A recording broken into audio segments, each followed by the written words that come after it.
Valentin Méraud. Le sourire est un peu figé, le verdict vient de tomber. Les deux candidats français terminent ex aequo, mais ils ne sont que vice-champions du monde des maîtres d'hôtel. Le Bourguignon ne cache pas sa déception. Déçu avant tout, forcément.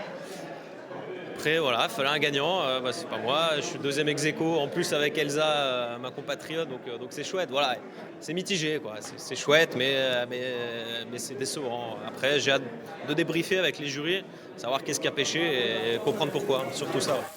L'épreuve de flambage avec thème imposé, un dessert autour de la figue. Face à Valentin, un jury international de professionnels remplace les clients.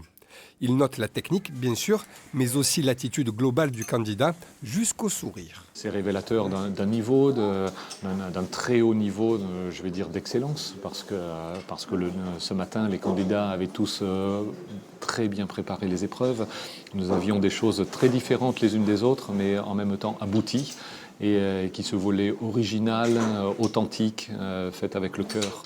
L'autre épreuve phare est la découpe de volaille. Là encore, Valentin a une vingtaine de minutes pour prouver qu'il maîtrise l'exercice. Mais le savoir-faire ne suffit pas. Savoir-être et culture générale sont tout aussi indispensables. Forcément, le niveau est un peu supérieur, quoi, parce que c'est censé être les meilleurs de chaque pays. Donc aujourd'hui, il y avait un peu plus de pression, un stress différent à gérer de la sélection. Nous, on avait l'avantage avec Elsa de connaître les lieux, de connaître l'esprit du concours. Après, il faut gérer, quoi. Deuxième de ces championnats du monde des maîtres d'hôtel, Valentin Méraud repart aussi avec le prix du meilleur flambage. À 30 ans, il va se servir de l'expérience emmagasinée pour continuer d'aller de l'avant.